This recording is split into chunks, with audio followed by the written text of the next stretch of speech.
Hi, welcome back to my channel, and this is the third in my Hidden Gems series, where I introduce you to films that are very important to me and that I've loved for a long time, but are probably not that well known. But we're going to start tonight with a very well known director, Luis Buñuel, the great Spanish director, great surrealist from the 20s and 30s, worked with Salvador Dali. Then he went to Mexico and he became a very famous filmmaker there. But his films were not much recognised in the Mexican period for quite a long time. And that's one of the films that I want to talk about today. In Spanish it's called Subida al Cielo, in English Ascent to Heaven. But it has lots of titles, this film, and my favourite is Mexican Bus Ride.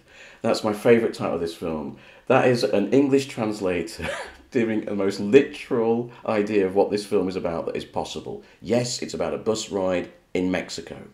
It's about a guy, he's about to be married, but his brothers persuade him that he needs to go to their estate in the country because the mother has died, and they think that the mother is dying, sorry, and they think that the dubious relatives are going to steal her wealth. So he goes on this bus ride, and on the bus ride is this vampy woman who tries to seduce him. It's pure Buñuel.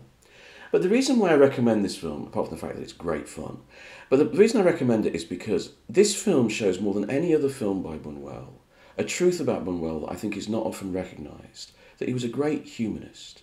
He was a great lover of human beings. A lot of people think that Buñuel was this great, miserable, misanthropic, sort of snide guy who liked taking the piss out of everything. He wasn't. In many ways he was close to Renoir in his sensibility. But whereas Renoir was jolly and loving of life, Buñuel liked the sarcastic and the caustic in life, but from the same direction. They both loved people and the complexity of life and the robustiousness and rawness of life and the rawness of people. But Buñuel wanted to take the piss out of it. He wanted to look at the dark side of it. But in this film you see his humanity more than any other film, I think. And it's well worth checking out. It's a little known Buñuel film, but it is available and I would recommend it to anyone. Now, the second film I want to talk about tonight, I was not able to find this on DVD in England. So I've got the Spanish DVD, Sagrado Matrimonio, Holy Matrimony in English. This is a comedy that was made in the 1940s in America, though it's completely set within Britain. And it has a largely British cast. And it's about this famous painter who comes back to Blighty and his butler dies. And he decides to swap places with his butler and impersonate his butler. So he finds himself attending his own funeral, and attending his own memorial service and all this sort of stuff. And while he's pretending to be this butler, he falls in love with, of all people, Gracie Fields, who was a popular music hall star turned actress in Britain. I never thought that Gracie Fields would appear in a Hollywood movie. I was amazed when I saw this. And she's there with her Lancashire accent and all that, And so you've got this. Monty Woolley was a famous American theatre actor with a perfect English accent. Very eccentric, very over the top. And it's him and Gracie Fields. And they're great together. It's really bizarre. It's a really bizarre film. And it really works. And I'm surprised it isn't better known and more loved, because it's just great fun. So if you can find it or stream it, definitely worth your time. But the next two films I want to introduce tonight are both films from Britain in the 1940s, actually made and set in Britain. And they're both in some ways propaganda films. Now, I think the British propaganda films made during the 1940s is the great lost school of world filmmaking. It's never been given its due. But British filmmakers in that time, the war seemed to sharpen their instincts and their creative abilities for some reason. And they made a series of fantastic movies. Take this movie.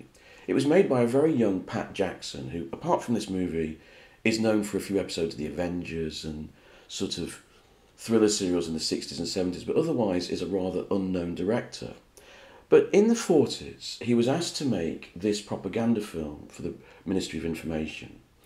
And it's called Western Approaches. This is a little movie that is well worth checking out if you're interested in film history and British history.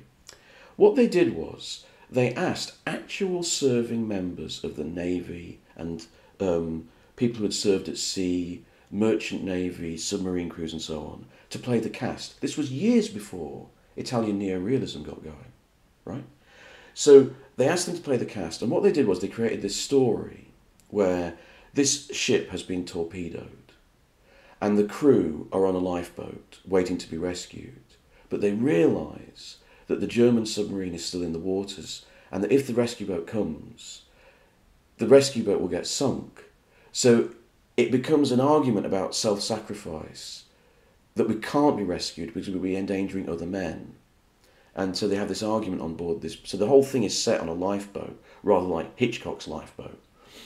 And it's only about 50 minutes long, made in colour, all on a boat, in the middle of the war. So very technically demanding piece of filmmaking. And it's excellent.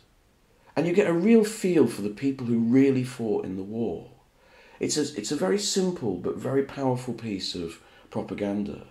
And it's a really interesting slice of film history that is forgotten. I actually wrote about this film for the BFI. I'll include the link if it's still there. And I'd recommend it. It's very interesting. And Jack Cardiff did the cinematography. And then, now, from the sublime to the ridiculous, I suppose, in terms of British propaganda, Champagne Charlie, a musical. Don't switch off, right? I hate musicals in general. I'm not a great fan of musicals. I love this movie. I really loved it. It's about the rise of a young lad who becomes he's played by Tommy Trinder. You lucky people. That Tommy Trinder is a famous musical star in his own right at the time. And Tommy Trinder plays this guy who rises up in the music hall. And then the music hall is under threat because it's seen as vulgar. And they're trying to shut down the music hall. So these two rival stars of musicals come together to save the music hall. The richness of the detail with the way music hall life in the late 1800s is portrayed is fantastic. It's directed by Alberto Cavalcanti, a really interesting character. He was a Brazilian director who first went to France and made Rien que les heures, a famous avant-garde film in the 20s. He was invited to Britain by Grierson, the sort of documentary mogul, and he became a huge part, a very important part of the documentary movement in the UK, making movies and also producing them. And then during the war, he became a feature film director. He made Went the Day Well, which is quite famous. He also made They Made Me a Fugitive with Trevor Howard. And he also made this. This is a forgotten film. You know, it's gorgeous. It's so beautifully made. The period detail is immaculate. It's very funny. It's full of songs, you know, Champagne Charlie is me name, all that sort of stuff. And I think it's a great slice of English history and myth making, and I love it to pieces. But now for something completely different. We're going to end with two very experimental films. The first is Shirin by Kiarostami. This is the third in his experimental trilogy in the 2000s. Now this movie is not for everyone, but I have to recommend it because I find this movie absolutely fascinating. It's 90 minutes of watching women watching a film. That is what it is composed of. Just endless shots of women in this audience watching a movie. Women like this woman here. Except that they're not watching a movie, actually. It's all a trick. Kiarostami simply had them in a room in his house, and he was filming them. They were just watching a piece of card and going through emotions. And then what they did, he and his soundtrack guy and some actors, they constructed a soundtrack of this movie based on an old Persian poem, a famous epic Persian poem, a love poem. And then he just filmed these actresses and then edited it together. The result is really beguiling and fascinating. First of all, it's an exercise in something very unfashionable these days, beauty. All of the women are beautiful, and they range in all ages, all types, but it's about the beauty of the human face. I think that's one aspect of the movie, and I don't see what's wrong with talking about that. But it's also a movie about watching. We are listening to the soundtrack and understanding the movie ourselves, but instead of seeing the action, we watch someone else. The action is refracted through their face. So we have a double emotional link throughout the film, watching the woman in question, but also listening. And what Kiarostami is doing is actually deconstructing how movies work, right? That's what he's doing. It's a very experimental film. It takes a bit of patience, but I think it's extremely rewarding. And what you realise is how brilliantly the soundtrack of the movie within the movie is constructed. It's actually a really good story, and it's beautifully done, and it's a very beautiful film, very moving in a strange way. In a completely different experimental vein is Liberte by Albert Serra. This is a recent film. This film is a huge riposte to political correctness, and that is a huge thumbs up from me. It's almost like a big fuck off to good taste, good manners, good thinking, morality, everything. It's basically a film. It's about 2.5 hours long, and the 2.5 hours are taken up of watching French aristocrats from about the time of about 1800, maybe before that actually, wandering round a forest in Germany, watching people having sex. That's it for 2.5 hours. It's quite graphic. It's full on, and they have weird sort of opaque conversations about history and about how they're going to move forward in society. It's a sort of wry piss take of the way that society changes and the sort of double standards and double thinking of the people who are responsible for that changing in history. It's about revolution. It's about enlightenment and morality.